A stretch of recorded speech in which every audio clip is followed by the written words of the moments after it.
Comienzo con puntualidad manchega, no manchega. Esta mesa redonda, bueno, quien dice redonda dice lineal, ¿no? En este caso. Tengo el orgullo de presentarla y de moderarla, y el título que tiene, largo como no podía ser de otra forma, pues tecnologías de uso dual, la palabra que saldrá durante la conversación de hoy, economías de bajas altitudes. Antes os he hecho un poco de introducción. Sí, tiene que ver obviamente con drones, pero con muchas más cosas. ¿Dónde? En ciudades y poblaciones. Esto en Castilla-La Mancha nos suena, esa problemática que tenemos, ¿no?, de mucho territorio, mucha región, y la población no siempre concentrada, para lo bueno y para lo malo. Innovación, territorio y seguridad sería el título de nuestra mesa que tenemos esta tarde. Voy a primero a presentar a mis ponentes que me acompañan, luego yo daré una pequeña introducción y luego ya tendremos un diálogo con preguntas más o menos abiertas entre todos. Muy bien, pues nos acompaña Roberto Zangroni Cantabrana, director de la Escuela Politécnica, que antes ha estado con nosotros en la mesa inaugural, físico, ingeniero en electrónica y doctor en informática. Actualmente, como hemos dicho anteriormente, es director de esta Escuela Politécnica de Cuenca, en la Universidad de Castilla-La Mancha, nuestra segunda casa, donde compagina la gestión institucional con su actividad docente e investigadora en el grado en Ingeniería de Tecnologías de Telecomunicación y en el máster universitario en Ingeniería de Telecomunicación también, entre otras seguramente, ¿verdad? Algo más ahí seguro. Los profes vamos ahí acumulando, ¿no?, cosas y cargos y gestiones. Muy bien. Vamos a continuar con Alejandro, ¿vale? Tenemos aquí también en mi lado izquierdo.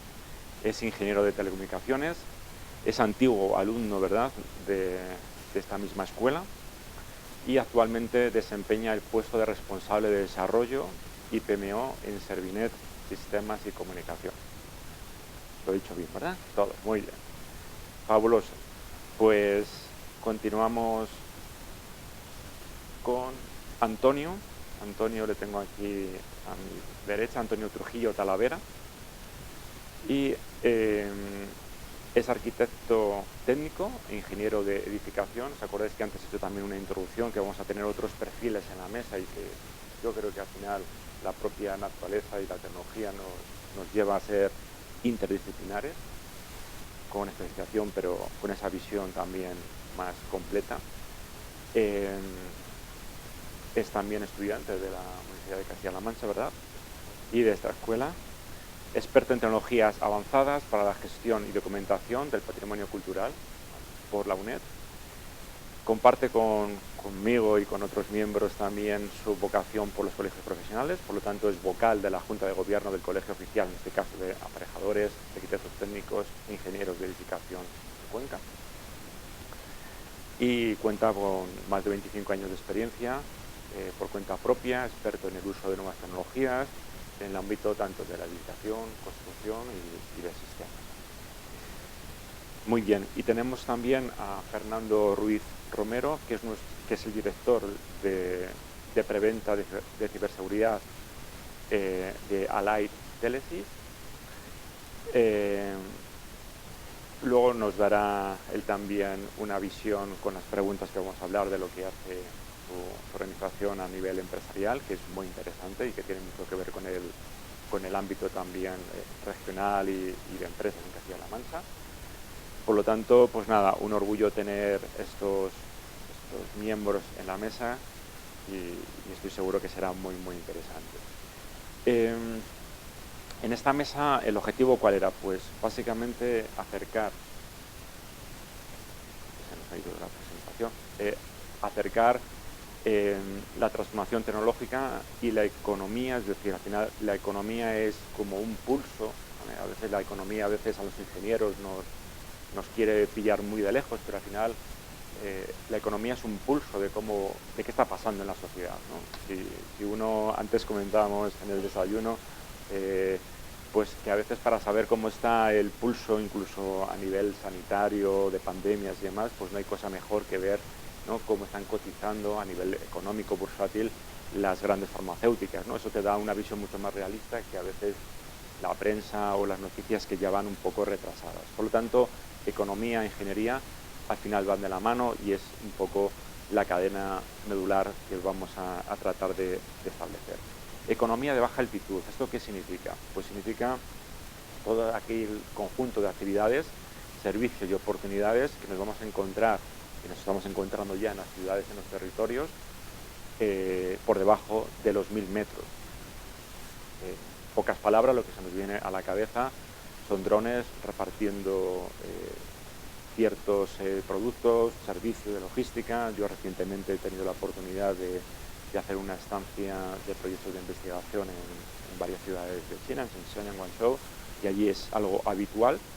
Por lo tanto, si en estas ciudades, que ya os digo, pues puede ser más o menos 15 años del futuro que vamos a tener aquí, ya se está produciendo, pues no sabemos, ¿no?, cómo, ni cuándo, ni qué trabas, ni qué dificultades o facilidades tendremos, pues seguramente muchísimas de las cosas que estamos viendo allí, o taxis autónomos que utilice allí con mucha facilidad, pues seguramente aquí los tendremos.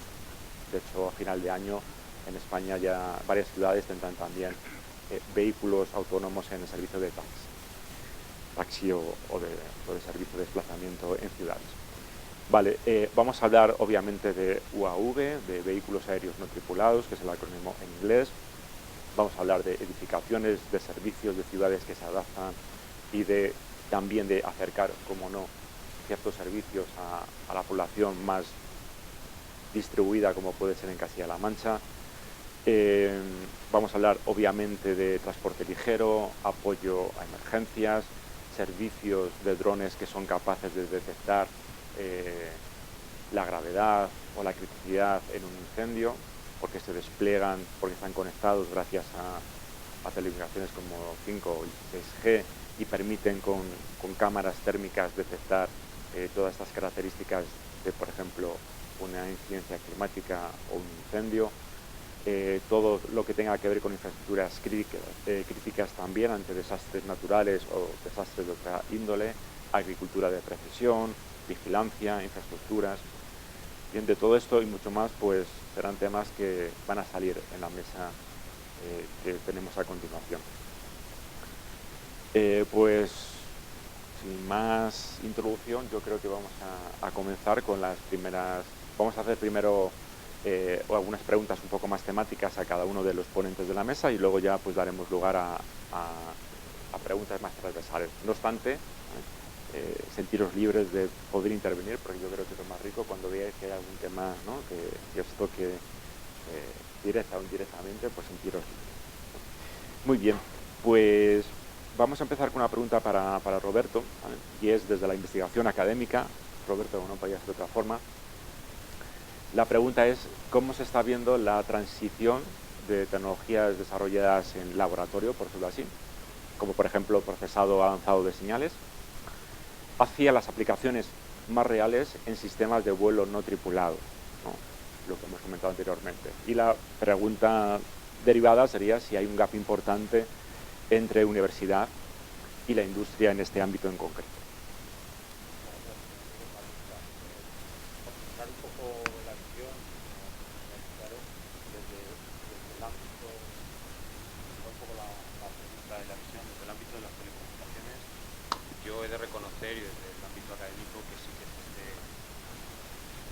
Es cierto que ese gap no es un gap de capacidad, en mi opinión, sino que es un gap de ritmos. ¿Por qué? Porque vamos a diferentes ritmos. Es decir, nosotros desde la investigación, en el laboratorio, pues lo que queremos es servicios funcionales y quizá no nos preocupamos o no están en el primer orden de importancia otros aspectos, ¿no?, como peso, autonomía, funcionalidad, ciclos de vida, regulación, certificación, etcétera, etcétera. Pero sí que es cierto que esas soluciones que funcionan de forma controlada, pues la industria aeronáutica y la industria de defensa pues necesita otros ritmos, ¿no? Es cierto que ese gap, en mi opinión, también se está cortando, porque ciertos programas europeos permiten la financiación y con esta escuela, convenios de colaboración con diferentes empresas, pues nos permite permiten que los investigadores nos centremos más, ¿no? Y seamos más conscientes de esa realidad, ¿no? Y de esas necesidades que hace falta pensar desde un primer momento en los requisitos reales de los sistemas. Por lo tanto, por finalizar mi intervención, decir que yo creo que el reto no es de competencia técnica, que yo creo que está clara y demostrada, sino que es necesario crear estructuras estables, ¿no? que permitan esta colaboración, que no nos centremos en un proyecto concreto, sino que podamos trabajar de la mano de una manera muy estable. Muy bien, fabuloso, Roberto. Pues Alejandro, por complementar, siguiendo con la misma línea o algo parecido, desde el lado empresarial, Servinet, ¿no? Que lleva más de 25 años, si no me equivoco, ¿verdad?, digitalizando empresas, organismos en la región. ¿Cómo es el cambio que estáis percibiendo en la demanda de vuestros clientes, sobre todo a raíz, ¿no?, de este impulso, esta tendencia que estamos viendo, como hemos comentado anteriormente, en las tecnologías de baja altitud, es decir, pues, drones, sensores aéreos, todo lo que tenga que ver con la parte de WAAS, ¿no?, que WAAS es el acrónimo de sistemas, ¿no?, que permiten a esos drones estar conectados y tener esa parte de mando y control, sobre todo en entornos industriales y de administración pública. Para responderte a eso, Enrique de Miguel. Tengo que decir que Servinet, ya con 28 años de experiencia digitalizando la región, hemos aprendido algo clave, que los clientes no compran tecnología por ser algo nuevo. Los clientes lo que necesitan compran soluciones a problemas reales. Ninguna industria ni ayuntamiento se levanta por la mañana y dice voy a comprar drones, voy a comprar 5G. No. Lo que necesitan y lo que nos piden es eficiencia, costes, ahorrar costes, quiero decir, o mejorar la seguridad de sus operarios. Por tanto, ¿cómo está cambiando la demanda? Está pasando de la digitalización tradicional, lo que puede ser ponerme un RP, vamos a poner un programa en la nube, a la digitalización del espacio físico. Hoy las empresas e instituciones se dan cuenta que gestionar archivos dispersos, concretamente en Castilla-La Mancha, de forma manual es inviable económicamente. La demanda actual gira en torno a automatizar lo que antes requería horas de desplazamiento por riesgos humanos, desde supervisar perímetros de una fábrica hasta sensorizar y vigilar desde el aire una infraestructura municipal. Las tecnologías de bajas altitudes ya no se ven como un elemento de ciencia ficción, como estábamos comentando antes, sino como una herramienta más rentable para tomar decisiones con datos reales en cuestión de minutos. Fabuloso, pues muchísimas gracias. Y hablando de infraestructuras, has introducido el siguiente tema que Antonio seguramente nos puede aclarar, ¿no?, por su expertise en edificación, edificios y todo lo que tenga que ver con infraestructura civil principalmente, ¿no?, ¿verdad? Entonces, sería desde tu experiencia como ingeniero técnico, ingeniero de edificación, ¿cómo crees que la tecnología mejora, ¿no?, todos los aspectos que pueden ser de seguridad, control, fiabilidad, sobre todo en la gestión de los propios edificios y de infraestructura? Pues ha venido a quedarse esa tecnología, como decías cuando presentabas la mesa anterior, no es algo de ciencia ficción, ya está aquí, como acaba de comentar Roberto también, Alejandro, perdón, también, o sea, ya se está utilizando. Hasta ahora lo que era la inspección de edificios, pues era una inspección periódica, manual, acceder a sitios inaccesibles pues costaba medios de andamiajes, etcétera. Y ahora pues las herramientas que han aparecido, hablamos de escáneres láser, de últimos avances en fotogrametría, la aparición de los drones, la IoT, la inteligencia de las cosas, todo eso ha venido a quedarse, ya existe. En cuanto a seguridad, obviamente ya el acceso a lugares inaccesibles donde tenías que poner en riesgo la vida de personas para hacer esas inspecciones de esos edificios, ya no es necesario. El control, yo ya no dependo de una inspección periódica cada año, que se hacían en edificios históricos, que se hacían inspecciones de las cubiertas, por ejemplo, cada año. Ahora puedo hacer una inspección cada semana, si quiero, por un bajo coste, con una tecnología que ya existe. Y en cuanto a la fiabilidad, como decías,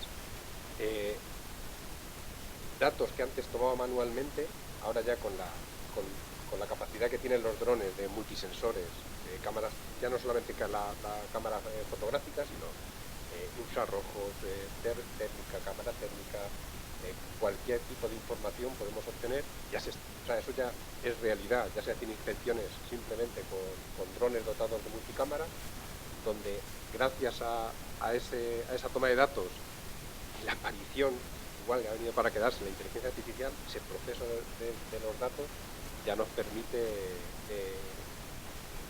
esa toma de decisiones rápida, no depender, y hemos pasado de un trabajo que era reactivo, reaccionábamos cuando había un problema, ahora ya gracias a esas inspecciones podemos detectar el problema antes de que se convierta en un riesgo, o sea, evitamos ese riesgo, y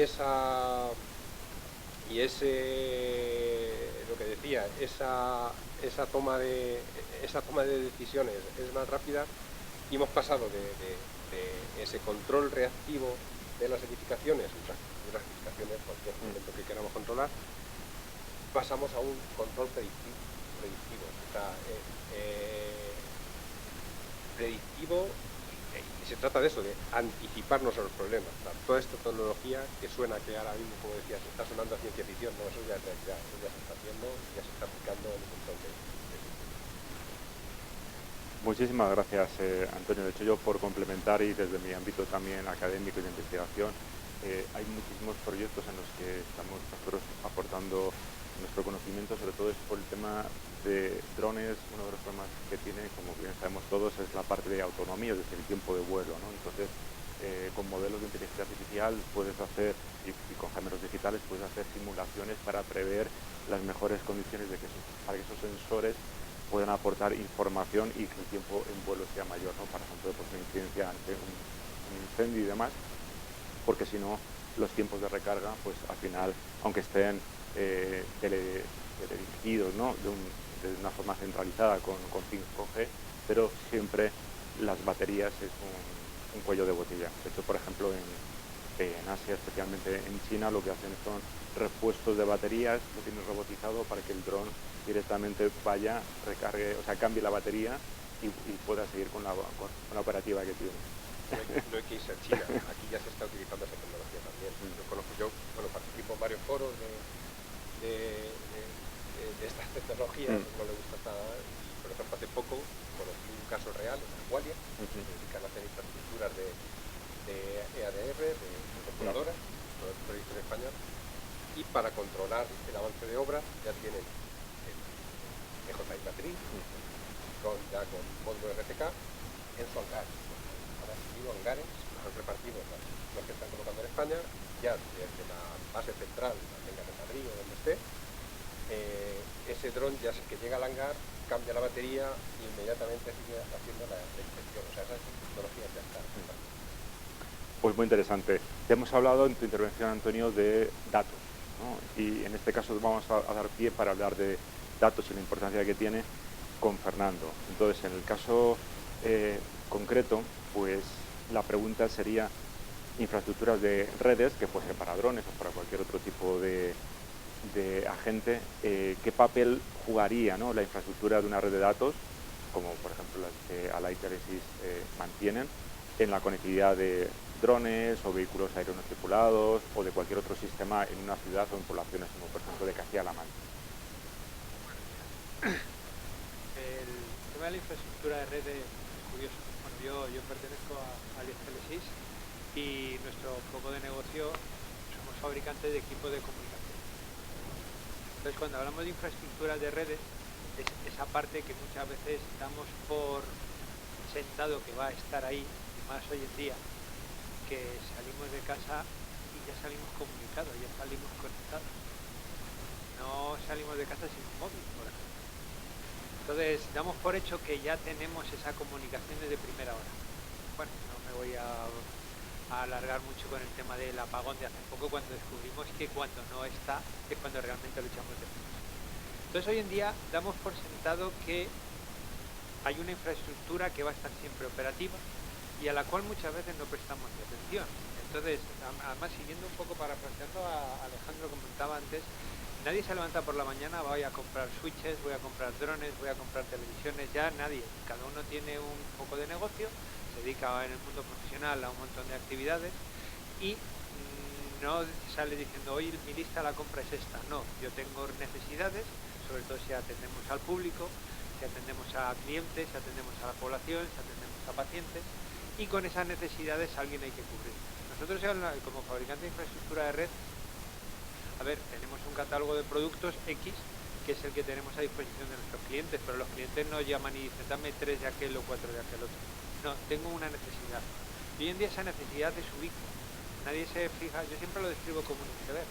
Nosotros nos fijamos en la cámara, en el dron, en la tablet, portátil, pero lo que está debajo de la infraestructura de comunicaciones ya damos por sentado que está allí, pero realmente hay que trabajar.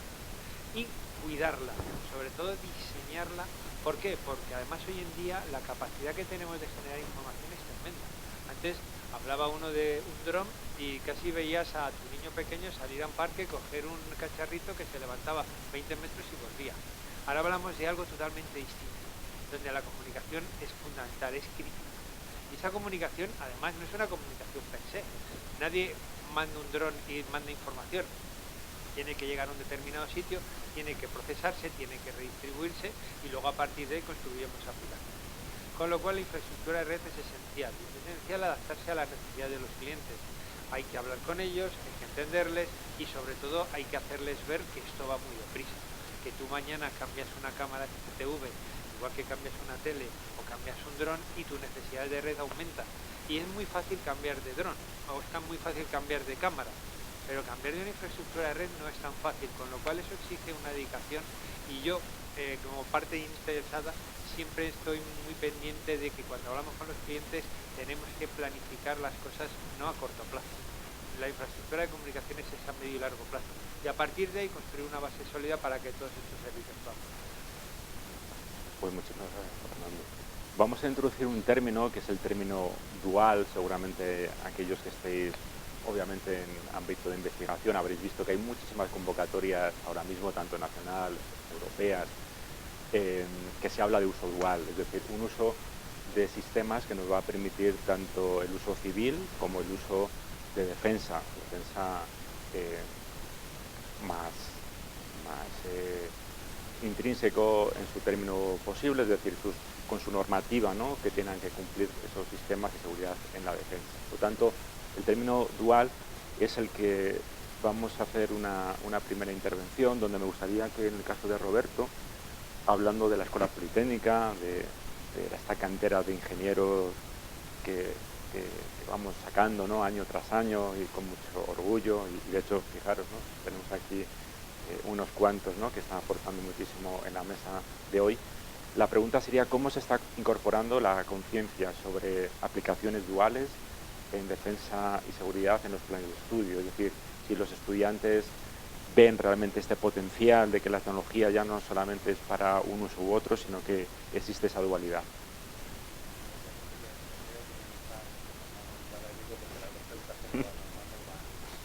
Sobre la línea de explotación. Yo creo que como siempre, ¿no?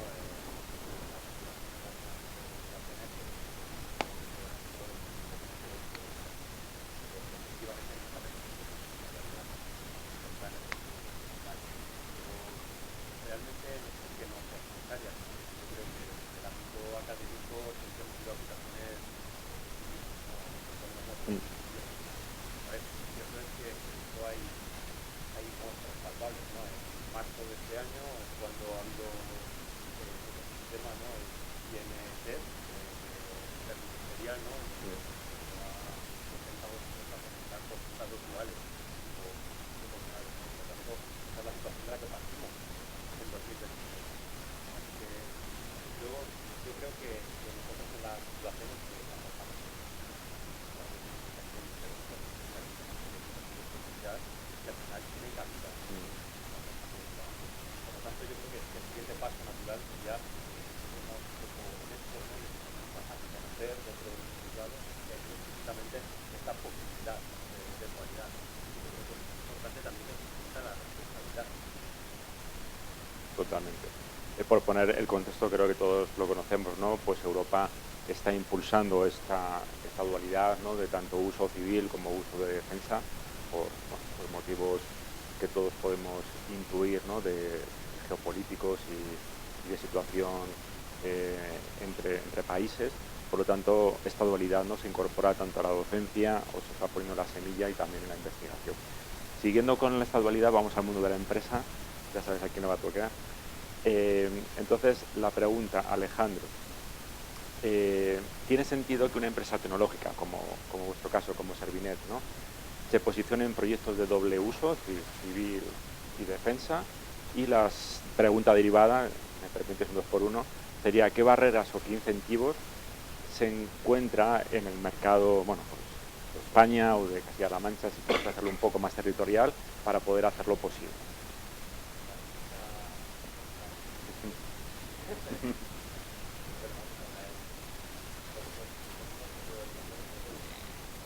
Posicionarse más para una empresa del sector tecnológico en este mundo dual.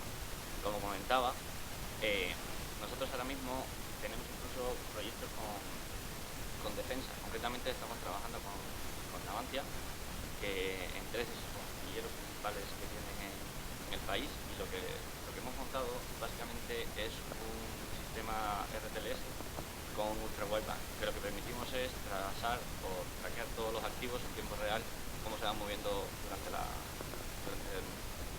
durante todo el montaje. ¿Qué se consigue con eso? Se consigue optimizar todos los procesos productivos, porque básicamente lo que vamos a hacer con toda esa recopilación de datos es un gemelo digital, cosa que ya decían los compañeros de la mesa antes. Con ese gemelo digital tenemos toda la predictibilidad de tiempo que desde que una orden de trabajo entra a la cadena de montaje hasta que finaliza. Eso en el mundo de la defensa, pero si nos vamos al mundo civil, tenemos concretamente en la ciudad en la que estamos hoy el proyecto de Cuenca Smart City. En este proyecto que hicimos con el mundo de sensorización IoT, nos fue a agrupar un montón de áreas, desde tráfico, calidad del aire, ruido, que todo eso también ha venido con colaboración de la escuela Politécnica, y control de agua. Para que entendáis un poco cómo funcionaba todo esto, concretamente para el servicio de aguas, ellos tenían una necesidad de que constantemente todos los días tenían que ir a las pedanías para ver cómo estaba el clorado de los depósitos, el nivel de llenado de los depósitos. ¿Qué implica eso? Desplazamiento por carretera, pérdida de tiempo, inversión de tiempo de los operarios que trabajaban en ese servicio. Todo eso se puso sensórica en todos esos depósitos, y ahora desde un cuadro de mando en la oficina directamente ellos ven lo que está ocurriendo en cada depósito y evitan que en los pueblos se llenan en verano y se acaba el agua. Parecía que no, pero ocurre, se acaba. Por cuanto a esta predictibilidad de la que hablábamos antes también en la mesa, pues estamos evitando que tengan estos incidentes, y que cuando los pueblos se llenen, que venga la afluencia de las fiestas de verano, todo eso deje de ocurrir. Entonces, esa dualidad, sí, claramente tenemos esa dualidad en la empresa. Y respondiendo a la segunda pregunta que me planteabas, ¿cómo es una empresa pequeña, como puede ser Servinet? El gran reto que tiene esto es la accesibilidad. Para estructuras de nuestro tamaño, acceder a todos los complejos procesos de homologación, certificaciones y la tramitación que requiere todo este sector de defensa es un esfuerzo muy importante. No es una crítica al sistema. Entendemos claramente que la seguridad nacional es algo importante, y al ser algo importante, pues los niveles y los niveles de seguridad pues, tienen que ser muy altos. Pero sí es una realidad que las pymes nos cueste absorber ese coste financiero en tiempo solo. El gran incentivo que yo creo que podemos darle al mercado español, y que Castilla-La Mancha podría apoyar, es que se facilite esos canales de entrada. Por ejemplo, podría ser la compra pública de innovación, o bien la creación de consorcios que nos abran la puerta a las pymes, a esas grandes empresas.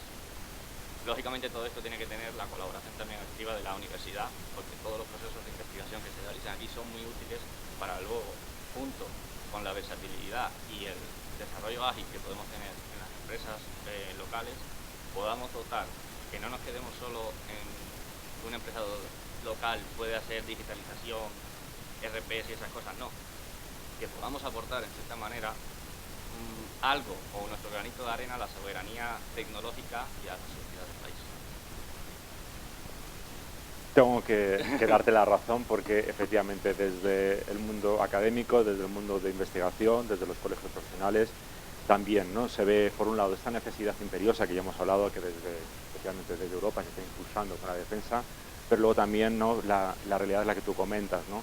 Al final, no solamente en pequeñas y medianas empresas, sino al final es un sector bastante de nicho, bastante especializado, con pocos players, con pocos intervinientes hasta ahora, y justamente lo que se nos está promoviendo y se nos está incentivando entre todos, ¿no?, que aportemos más al uso dual, especialmente en la parte de defensa, que la teníamos un poco más olvidada y un poco más. Por lo tanto, hay también desde nuestro colectivo, y yo obviamente también como docente, como director de un centro de investigación, pues promuevo también, ¿no?, esa necesidad, ¿no?, de que al final tiene que ser una apertura real, porque si no, con los pocos agentes que tenemos a día de hoy, no es suficiente para todo lo que hay que hacer en defensa. Dicho esto, Alejandro ha dejado ahí una palabra de gemelo digital, digital twin, que te ha dejado como casi votando para ti, Antonio, la pelota. Y la pregunta sería, aunque ya lo has comentado anteriormente, ¿no?, pero la pregunta un poco más concreta sería, ¿qué herramientas digitales, especialmente si quieres hablar de los gemelos digitales, están cambiando de forma más palpable la forma de diagnosticar, rehabilitar, mantener edificios? Y luego también, si nos puedes comentar si es más un tema de tecnología o también va de procesos. También hay barreras en los procesos más allá de la tecnología en sí que nos encontramos. Sí, pues más que herramientas, yo diría que lo que ha cambiado son 3 tecnologías, que es tanto la reality capture, la captura digital de la realidad, que nos permite preparar esos modelos digitales, y que ha venido la inteligencia artificial en estos últimos años a mejorar los procesos con los que trabajamos con esos gemelos digitales. La captura de realidad, así que pues, las herramientas que se han estado comentando, tanto escáneres láser, principio, mejoras en temas de fotogrametría, como ya he comentado, y los drones. Los drones ya se ha convertido en una herramienta fundamental en todo lo que es la toma de datos de cualquier elemento constructivo o de infraestructura. Estas herramientas nos permiten tomar mayor cantidad de datos, mucha mayor cantidad de datos. Lo importante es estos datos poderlos estructurar, tener una base de datos estructurada que nos permita crear un gemelo digital. Un gemelo digital, lo importante no es el 3D, no es... A lo mejor en patrimonio sí, en tema patrimonial sí que interesa a lo mejor tener esa geometría, pero no es importante el detalle, es más importante la información que metemos a ese gemelo digital, como comentaba Alejandro. El ejemplo que han hecho aquí en Cuenca de Ciudad Digital. Aquí, cuando entramos a esta aula, tenemos ahí un monitor que está monitorizando en tiempo real la temperatura exterior, temperatura interior, índices, una serie de índices. Eso es un gemelo digital, poder anticiparnos a lo que va a ocurrir en ese edificio y poder predecir y mejorar esa acción. Y la inteligencia artificial nos permite gestionar una mayor cantidad de datos que hasta ahora era imposible manejar esa información. Estábamos creando gemelos digitales que luego requerían, necesitábamos una infraestructura que en muchos casos no se tiene, y ahora la inteligencia artificial permite gestionar mejor todos esos datos y obtener información. Y si esos datos, lo importante es tenerlos estructurados para alimentar esa inteligencia artificial y que nos permita hacer la mejora de toma de decisiones a la hora de hacer acciones en los gemelos digitales. Pero es eso, ya se están utilizando gemelos digitales, tenemos aquí un ejemplo en este edificio. Eso es un gemelo digital, no tenemos que buscar cosas raras, inventarnos, eso es un gemelo digital. Pues muchísimas gracias. Y hablando de todos esos datos, ¿no?, pues la pregunta casi obligada para Fernando sería, una empresa como la vuestra o vuestro sector, toda esa gran cantidad de datos que pueden ser aportados, pues bueno, a veces por un gemelo digital, ¿no?, que tiene incluso toda la parte de actuación remota, tanto la parte de monitorización, esa dualidad también en la propia gestión. Es decir, todos esos datos, vamos a hablar de la nube, vamos a hablar de backup seguros para las empresas. ¿Cómo se está afrontando este reto a día de hoy en un sector como puede ser vamos, en una zona como puede ser Castilla-La Mancha, ¿cuál es vuestra visión de todo esto? Bueno, quisiera engancharme también al hilo de lo que habéis comentado antes del tema de defensa, que es también importante.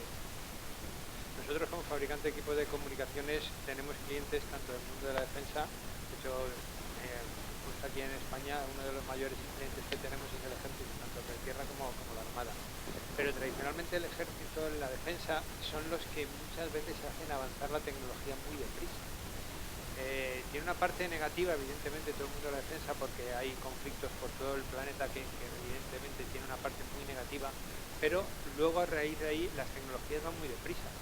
Estáis haciendo mucho hincapié hoy sobre todo por el tema de la mesa, el tema de los drones, por ejemplo, y yo estoy convencido que gran parte de todo lo deprisa que han ido recientemente es por una serie de conflictos y algunos que no están muy lejos que lo están moviendo. A partir de ahí, la infraestructura de comunicaciones, mover los datos, es esencial. Cada día que pasa sacamos algo y ya no podemos pensar que no vamos a extraer información de ello.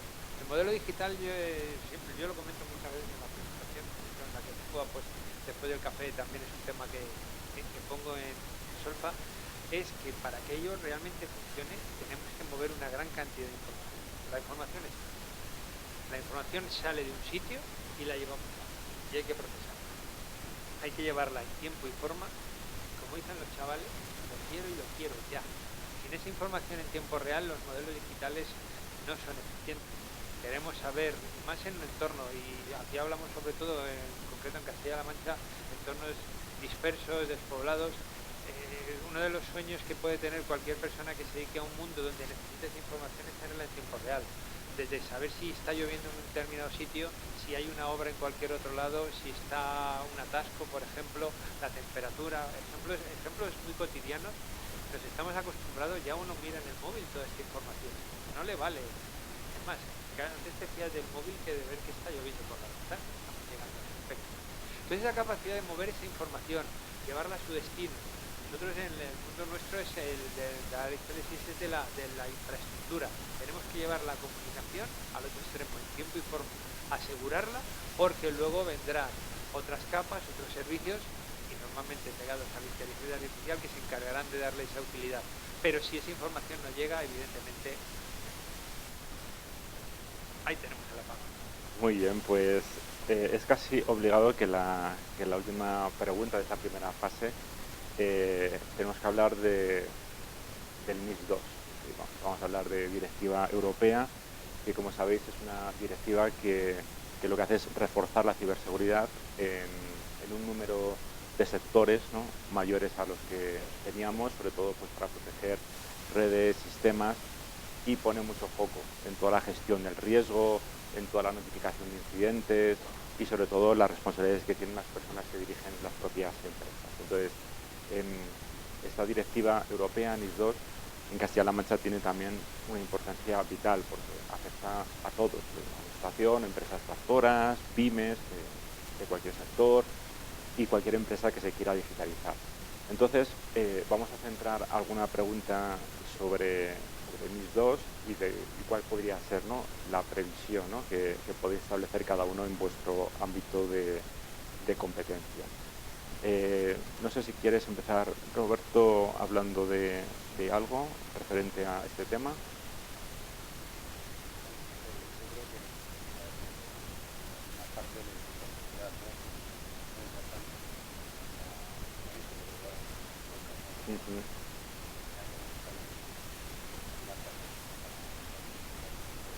Sobre todo porque es muy disperso todo el territorio.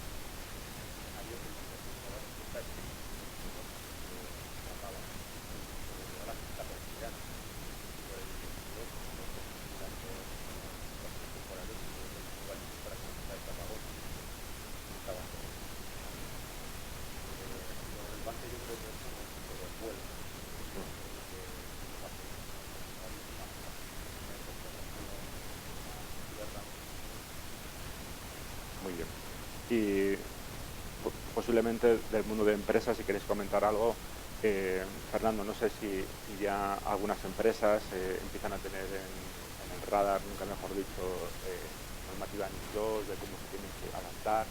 ¿Qué nos puedes contar? Bueno, en Europa nos encanta regular. Es una de las cosas que tecnológicamente no somos punteros, pero nos encanta regular mucho. Tal vez yo creo que para demostrar que estamos ahí.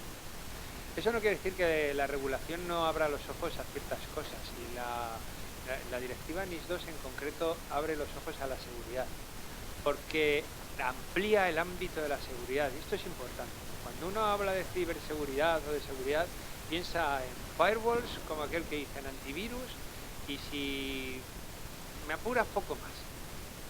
NIS2 no. NIS2 eleva la categoría a todo. O sea, hay que cuidar la seguridad de todo. Y cuando digo todo, hay cosas que parecen evidentes, pero ¿cuántos repartidores donde hay un nodo de comunicaciones no están abiertos y la única separación con la calle es una puerta que ni siquiera cierra? ¿Cuántas veces hemos pensado que con simplemente un enlace entre un punto y otro pueda ser suficiente? ¿Cuántas veces hemos pensado que desplegamos una red y en esa red no configuramos nada, todo funciona y me despreocupo? No es solo cuestión de poner un firewall o de poner antivirus en los PCs, es mucho más. Es entender que sin la seguridad no podemos avanzar. La infraestructura, las comunicaciones, el tema de los drones, por ejemplo, ¿cuánta información sensible viaja por la red? No hablemos de Instagram y los jóvenes, que esto no tiene ningún tipo de conciencia de lo que puede suponer exponer determinada información. Pero tenemos que ser capaces, y con esa mentalidad, incluso desde una infraestructura de red, donde antes de llegar siquiera a poner un firewall o poner un antivirus, hay que pensar en muchos aspectos a la hora del diseño de red. Un diseño de red no es simplemente coger una serie de dispositivos e interconectarlos. Requiere una configuración, requieren entender los servicios, requieren aislarlos. Hoy en día una red sirve para muchos propósitos. Antes una red, la televisión tenía su propia red coaxial, la telefonía tenía su propia red, las redes de datos no tenían ni siquiera su propia red, pero ahora normalmente en casa, y hablo de casa porque es un escenario más común, tienes un dispositivo que te ha puesto la operadora y por ahí va la tele, el teléfono, la radio y lo que quieras. Hay que garantizar esa estanqueidad de información entre unos servicios y otros. Y cuando vamos a la empresa, desde la propia infraestructura de red tenemos que ser conscientes, configuraciones adecuadas, no dejar protocolos obsoletos abiertos, etcétera. A partir de ahí, garantizando ese tipo de información, podremos ir montando encima otros servicios. NIS2 nos obliga, hay muchos clientes ya que están demandando, clientes que empiezan a darle vueltas porque claro, la normativa es la normativa, luego hay que aterrizarla, pero ya empiezan a darse cuenta que ya no podemos tener la red del data center interconectada alegremente con la red de usuarios, ni interconectada alegremente con las impresoras. Lo de las impresoras porque es un ejemplo muy cotidiano que la impresora está ahí para todos. No, NIS2 nos abre los ojos y dice, no, nada es para todos. Y empezamos a llegarlo al otro extremo, y a partir de ahí habréis oído del Zero Trust. No me fío ni de mi sombra. Cualquier persona que se conecte a red tiene que estar, primero, tiene que estar segura, tiene que estar aislada de las demás, tengo que asegurarle la comunicación y que llegue a su destino. Todo eso es lo que NIS2 nos hace aterrizar, y a partir de ahí pues hay que tenerlo en cuenta desde el primer elemento que pongamos en la red hasta llegar a su destino. Por complementar con el Zero Trust, se tiene que ganar día a día y partido a partido la confianza para que... Minuto a minuto. Tengo un compañero con el que coincido mucho en exposiciones. Él habla siempre de los malos. Me hace gracia porque no habla de delincuentes, no habla de los malos. Claro. Pues los malos no descansan. Claro. Y la IA, que todas la vemos en el lado bueno de la ecuación, no siempre está en el lado bueno. De hecho, noticia reciente en modelos de Anthropic, que es capaz de sacar vulnerabilidades en tiempo récord, lo que antes se tardaba meses, pues ahora en cuestión de segundos tiene... que han retirado porque saca tantas vulnerabilidades que han descubierto que igual no es buena señal descubrir que tenemos... Ese es el maíz, no mitos, efectivamente. ¿Estáis poniendo la presentación? Mira. Eso es cuando compartes dormitorio con gente afín, es el problema. Bueno, vamos a pasar a la última parte ya con unas preguntas finales para todos, ¿vale? En este caso va a ser la misma. Respuestas, si queréis, cortitas y al pie, como se suele decir. Si tuvierais cada uno de vosotros, que identificar una sola condición clave para que estas tecnologías en Castilla-La Mancha se puedan desplegar, ¿qué sería? Talento de personas, regulación, que hemos hablado también largo y tendido, inversión o colaboración entre actores. No sé por quién queréis empezar. Alejandro, por ahí. Venga. A ver, para mí la condición indispensable es la colaboración entre actores. Creo que concretamente en Castilla-La Mancha sería una estupenda idea crear entornos de pruebas compartidos. Básicamente, y sobre todo lo que me ocupa a mí son las pequeñas empresas, soy partícipe, necesitamos un entorno en el que poder probar, o un entorno seguro en el que poder probar todos esos sistemas. Si queremos dar el salto a las tecnologías de bajas altitudes, tenemos que probarlas.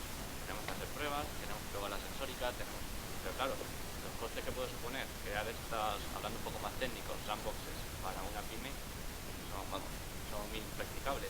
Aquí es donde necesitamos, por un lado, el apoyo administrativo y por otro lado, de la universidad también, con todos esos movimientos que promueven para poder crear estos entornos y que ahí podamos un poco probar estas tecnologías para que luego, cuando llegue al cliente final, le demos esa seguridad de que lo que estamos entregando, ya no solo de ciberseguridad, sino de que va a funcionar, ¿sabes? Que va a resolver un problema que tienen en el día a día y no le va a causar otro.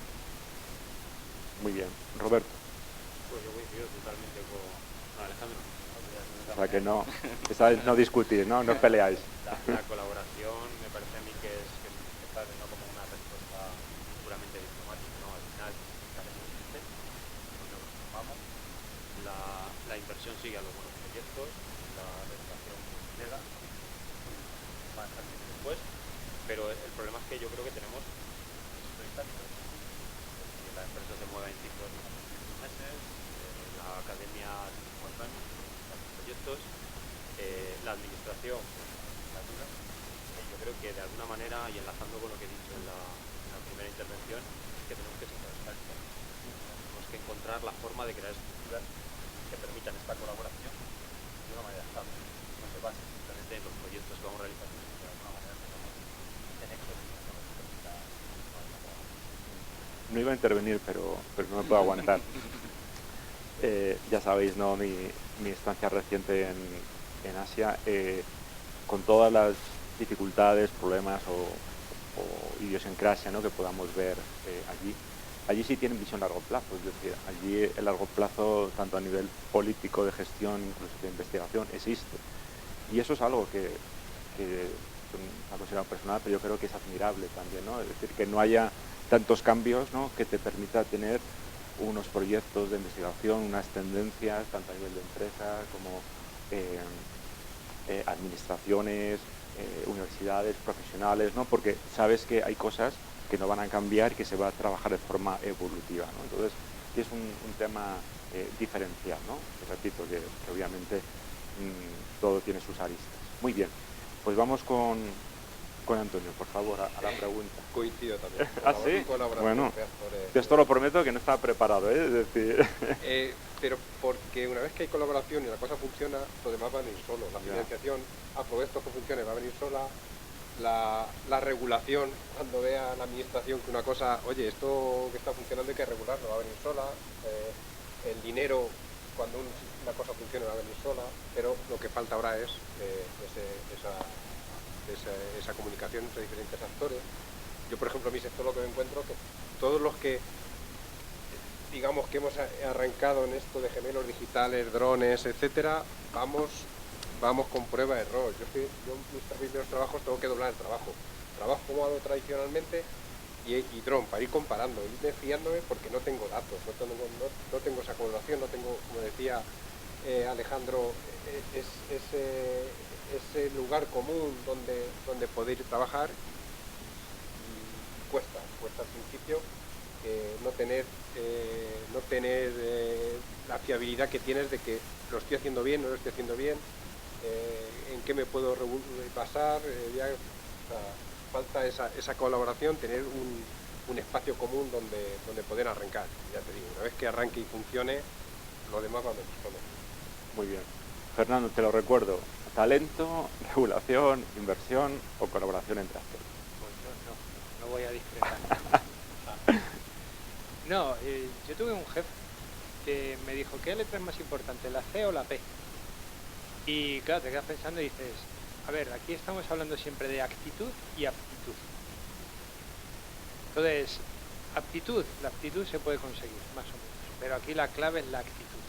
En cuanto hay actitud por los colaboradores, por toda la gente, todos los problemas se van resolviendo.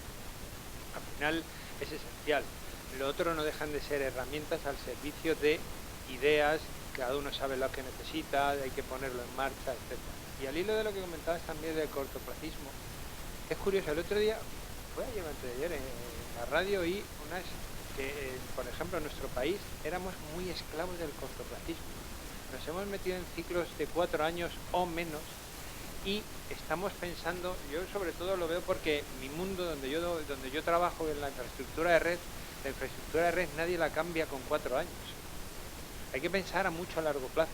Y cuando tienes que lidiar con la administración pública, eso es un pequeño gran hándicap muchas veces, porque te encuentras con unas barreras, en este caso de actitud, en las cuales, yo es que más allá no puedo, yo no me puedo... Y todos sabemos que los grandes proyectos de vida, ninguno puedes limitarlo en el tiempo, y un tiempo de 4 años es muy esclavo, y en el país en el que vivimos es algo que deberíamos hacernoslo mirar porque nos está lastrando muchísimo. Muy bien, pues vamos a centrarnos ahora, la pregunta sería en casos de usos reales, ¿no? Entonces me gustaría que compartiéramos desde vuestra visión y vuestra opinión, ¿cuál creéis que va a ser el sector o los sectores que van a tener más impacto voy a decir corto plazo, pero bueno, pero no lo quería decir, pero en este caso sí se puede decir de corto plazo porque es una palabra, un término positivo decirlo ya, que lo podamos ver pronto en nuestro territorio, especialmente en Castilla-La Mancha, y os voy a dar una serie de sectores, pero podéis ampliar a cualquier otro, ¿no? Podría ser emergencias, que antes hemos hablado, agricultura, industria, infraestructuras, servicios públicos, alguno de estos o algún otro que creáis que va a ser más, donde veremos casos reales donde va a haber un impacto más en corto plazo. Pues si queréis... Sí, venga. La infraestructura de red, el corto plazo, bueno, hay tecnologías que van muy deprisa. Aunque sorprenda que la infraestructura no cambia, pero luego cambia y hay que tenerlo en cuenta. Al final la infraestructura para nosotros es esencial, es la clave. Luego encima cada servicio podrá adaptarse de una manera o de otra, pero ya sin él no podemos pensar en nada más. Hay que convencer a la gente que las inversiones tienen que ser a medio plazo, sobre todo desde el punto de vista de infraestructura, porque lo comentaba antes, son ejemplos. Tú ahora mismo cambias rápidamente de móvil. ¿Quién tiene un móvil de 4 años hoy en día? Pero ahora la infraestructura que está sujetándote a esa comunicación probablemente sí la tenga y algunas mucho más. Hay servicios todavía muy, muy antiguos. Entonces, a partir de ahí, con una buena infraestructura, el resto, todos los servicios se pueden ir adaptando. Muy bien. Antonio. Cualquiera de ellas a corto o medio plazo se va a ver afectada, pero por lo que toca a mí en tema de infraestructuras, edificación, sí que no es que se vaya a ver, ya se está viendo todo el control de edificaciones y control de infraestructuras con drones en concreto, ya es una realidad y de aquí a unos años ya se va a estandarizar ese control con unos protocolos y demás, pero bueno, por ya concretar en Cuenca, en el entorno rural de Cuenca, la agricultura, que yo sí que tengo entorno de conocidos en la agricultura, ya ha sido un cambio también radical. En tema de uso de drones para la agricultura con sensores térmicos, sensores de infrarrojos, poder repartir simplemente el rociado de esas antiplagas según las zonas, porque ya con el drone inspeccionado, o sea, cualquier de los medios que has comentado, en un medio corto plazo se está utilizando. Muy bien, Antonio. Roberto, vamos contigo. Antonio ha centrado un poquito en el territorio, ¿no? Y en la provincia. Luego a la parte de infraestructuras, diría porque yo creo que tiene que ir un poco de la mano. Al final en los temas actuales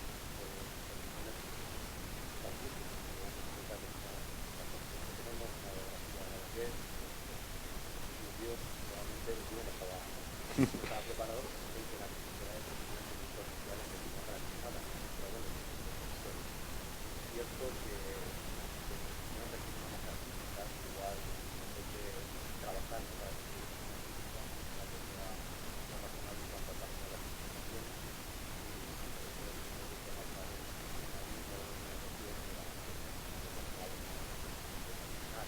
pero para mí eso sería clave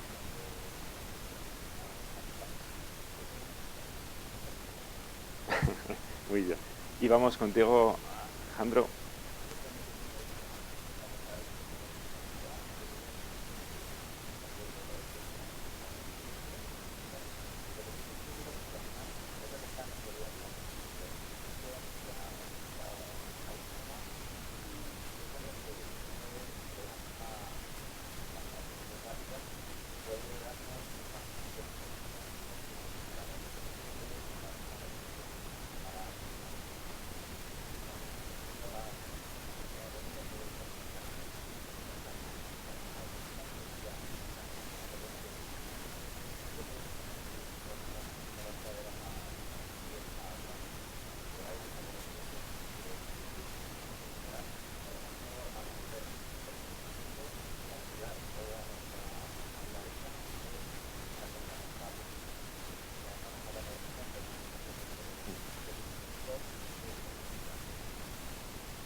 Muy bien, pues vamos con la última pregunta y vamos a hacer un juego.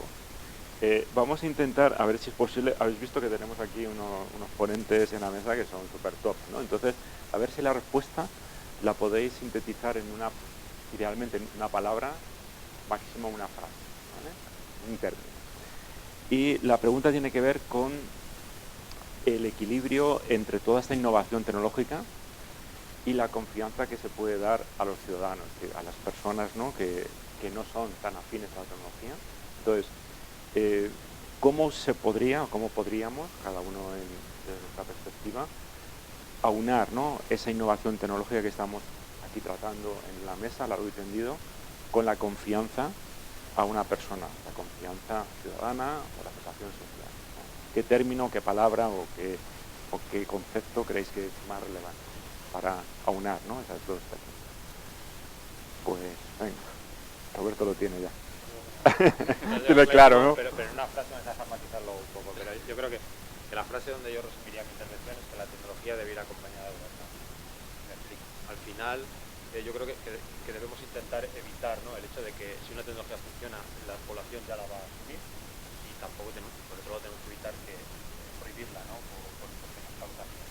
Entonces yo creo que eso solo se arregla con profesionales. Eso me refiero con la gobernanza. Es decir, quién usa la tecnología, para qué usa la tecnología, quién tiene la tecnología, eso debemos necesitar. ¿No? Porque un dron de control, ¿no? Hablando de esta mesa, ¿no? Un dron de control en un incendio es muy bien aceptado por la población y en cualquier otra situación se puede suscitar muchas preguntas, ¿no? Graba para qué, por qué, cómo. Muy buena apreciación. Iba a comentar cosas, pero ya eso en el café, ¿no? Pero es muy interesante. Seguimos, lo que quieras. Yo lo diría en dos. Una más tecnológica, que es resiliencia, que no existía en castellano hasta hace 3 días, ahí los ingleses nos ganaban de la mano, y la otra es responsabilidad. Si hay responsabilidad, que nadie evite su responsabilidad. Tanto el propio ciudadano como el gestor claro, de es la que tecnología. al final muchas veces nos gusta echar la culpa al de al lado. Quejarnos, vamos, somos el país de la queja. No asumimos responsabilidades. Implicarnos, si algo no nos gusta, implicarnos. Parece que estamos mirando siempre que aparezca otro. Y resiliencia es esa capacidad de adaptarnos. Entonces, con esas dos yo creo que al final resume prácticamente, por lo menos yo a los puntos de vista, donde me muevo en la infraestructura de red, que es que tengo que dar esa resiliencia precisamente para que funcione. Muy bien. Antonio. A mí Roberto me ha copiado la palabra que tenía pensado, que era transparencia, precisamente.